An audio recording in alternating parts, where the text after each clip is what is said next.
Hello everyone, कैसे हैं आप लोग। आप लोगों की बोर्ड एग्जाम की तैयारी कैसी चल रही है, कमेंट करके हमें ज़रूर बताइएगा। और सभी का वेलकम हो गया आपके इस छोटे से प्यारे से यूट्यूब चैनल पर। आज का जो डिस्कशन होने वाला है वो बेहद ही इम्पोर्टेंट है। क्यों? क्योंकि ये जो टॉपिक है ये वैद्युत रसायन चैप्टर का बहुत ही इम्पोर्टेंट टॉपिक है। क्यों? क्योंकि ये बोर्ड एग्जाम में पिछली बार अगर देखा जाए तो प्रीवियस ईयर 2016, 17, 18 और 23 में बार बार पूछा गया है, तो 24 में भी इसके आने की संभावना है। ठीक है, ये क्वेश्चन कैसे पूछा जाता है? क्वेश्चन पूछता है कि नॉर्डनेस समीकरण क्या है, इसकी व्युत्पत्ति कीजिए या नॉर्डनेस समीकरण का डेरिवेशन कीजिए। ठीक है, तो इस तरह से क्वेश्चन पूछे जाते हैं और कोई एक सेल रिएक्शन दे देंगे और उस रिएक्शन पर कहेंगे कि नॉर्डनेस इक्वेशन को ड्राइव कीजिए। ठीक है, तो आज हम जो करने वाले हैं वैद्युत रसायन का ये 3 से 4 नंबर में पूछे जाने वाले क्वेश्चन के बारे में। ठीक है, तो इसको हम कैसे ड्राइव करेंगे और उसके बाद में इसके किसी भी सेल रिएक्शन पर उसको अप्लीकेबल करके हम देखेंगे, उसके उपयोग देखेंगे। चलिए स्टार्ट करते हैं आज का अपना प्यारा सा इंपॉर्टेंट सा टॉपिक नॉर्डनेस समीकरण। ओके,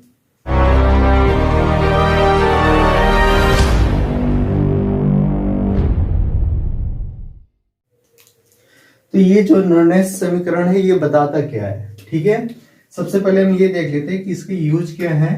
कि ये नॉर्डनेस जो इक्वेशन है उसका यूज क्या होता है।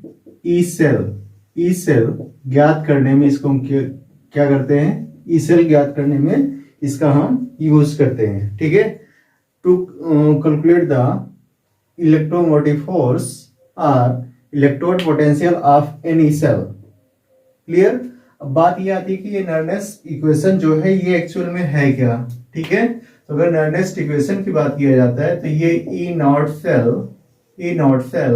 और ई सेल के बीच में क्या बताता है, रिलेशन को बताता है। किसको बताता है? रिलेशन को बताता है। ठीक है, कि नॉर्डनेस समीकरण के अकॉर्डिंग जो है ई नॉट सेल और ई सेल में क्या रिलेशन है, क्या संबंध है, इसके बारे में ये हमें इंफॉर्मेशन देता है। और अगर इस इक्वेशन के यूज के बारे में देखा जाए तो यूज के लिए क्या बताता है कि किसी भी जो हाफ सेल होगी उसका ई सेल क्या होगा। ठीक है, इलेक्ट्रोमोटिव फोर्स क्या होगा, विद्युत वाहक बल क्या होगा। ठीक है, तो अगर यहाँ पे हम देखें तो क्या लिखा है, ई नॉट सेल क्या होता है? ई नॉट सेल को बोलते हैं स्टैंडर्ड इलेक्ट्रोड पोटेंशियल।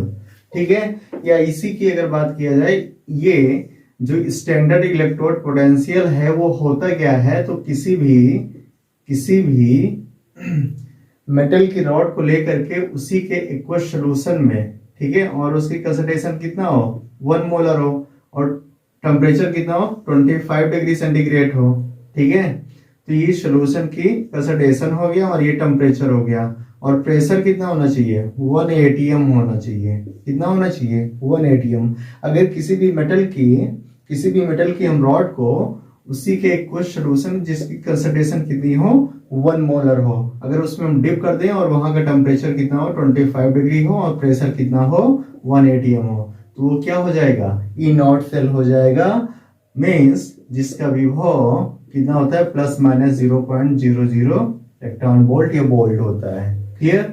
और ये जो ई सेल है, ई सेल क्या है? ई सेल को हम बोलते हैं इलेक्ट्रोड विभव। क्या बोलते हैं? इलेक्ट्रोड विभव बोलते हैं। ठीक है, इलेक्ट्रोड पोटेंशियल बोलते हैं। क्लियर हो गया?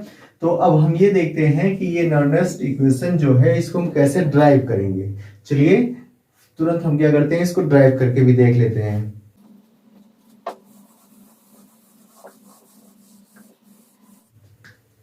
चलिए क्या करते हैं, एक हम सेल रिएक्शन लिखते हैं। ठीक है, सेल रिएक्शन में क्या होगा, जैसे ए डबल पॉजिटिव, ये क्या हो जाएगा, एक्वस मीडियम हो जाएगा, प्लस स्मॉल बी ये सॉलिड फॉर्म में हो गया, to form the c small c ये सॉलिड फॉर्म, सॉरी यहाँ पे बी ही कर देते हैं, क्यों, सही रहेगा, बी और B डबल पॉजिटिव ये हो जाएगा इक्वस मीडियम,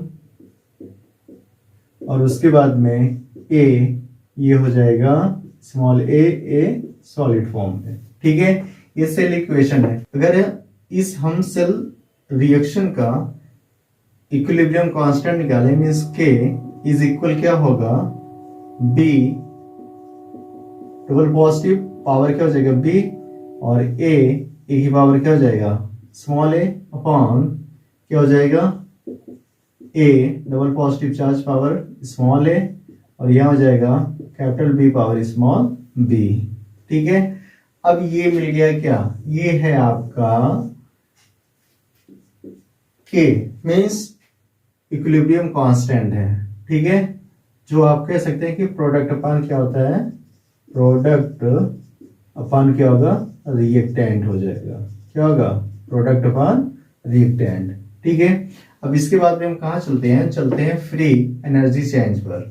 तो क्या होता है, फ्री एनर्जी चेंज किससे रिप्रेजेंट किया जाता है, डेल्टा जी से।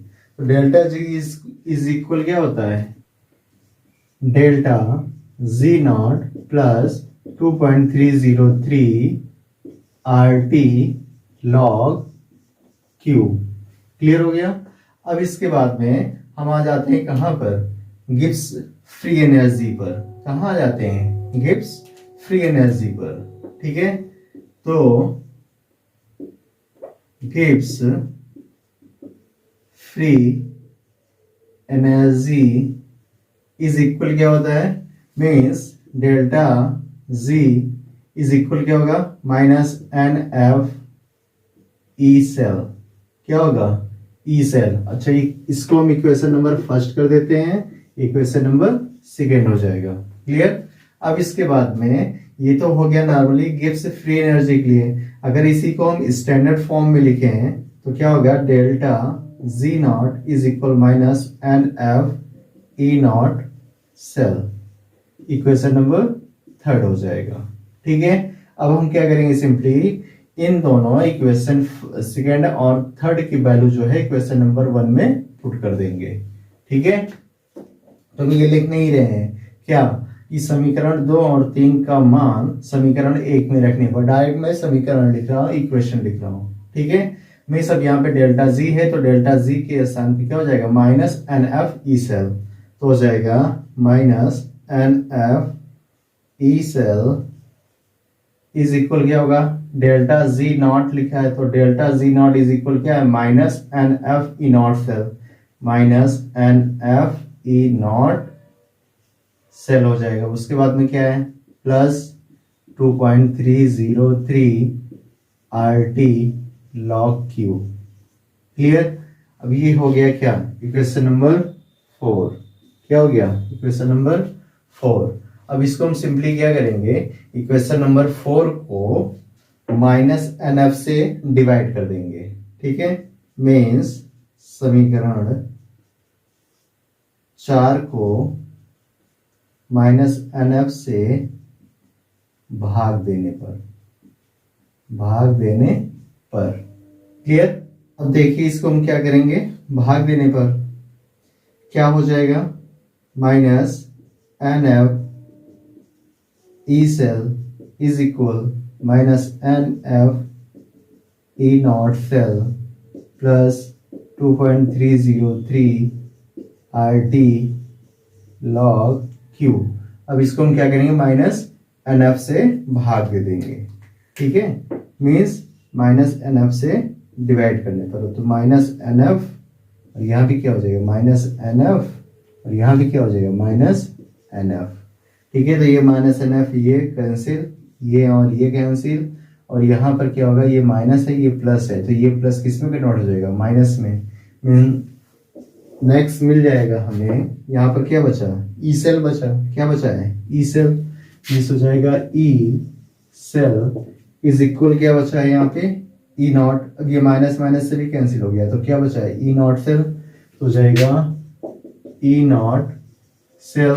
अब यहाँ पे है पहला प्लस और यहाँ है माइनस, तो ये किधर क्या हो जाएगा, माइनस 2.303 RT लॉग क्यू, ठीक है, बाई क्या हो जाएगा माइनस सॉरी NF, ठीक है। अब यहां पर आपको पता है कि R की वैल्यू क्या होगी, T की वैल्यू क्या होगी और F की वैल्यू क्या होती है। N क्या होता है, नंबर ऑफ इलेक्ट्रॉन जो यहाँ पर चेंज हो रहा है इस सेल रिएक्शन में, कि N की वैल्यू कितनी आएगी, ठीक है।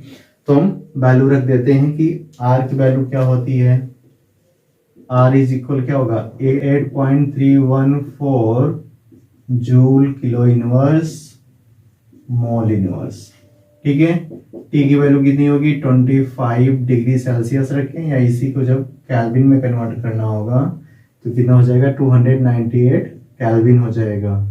T हो गया, F क्या होता है, F इज इक्वल हो जाएगा 96,500 कूलाम हो जाएगा, ठीक है, कूलाम हो जाएगा। अब ये सारी जब वैल्यू रखी जाएगी तो ये कन्वर्ट हो जाएगा किसमें, E cell is equal E not cell minus 0.0571 divide by n log 10 Q, clear.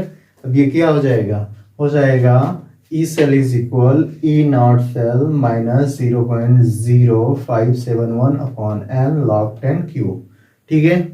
अब अगर यहाँ पे Q की बात किया जाए तो Q क्या होगा, यहाँ पर Q हो जाएगा रिएक्शन कांस्टेंट, क्या हो जाएगा रिएक्शन Q इज इक्वल होगा रिएक्शन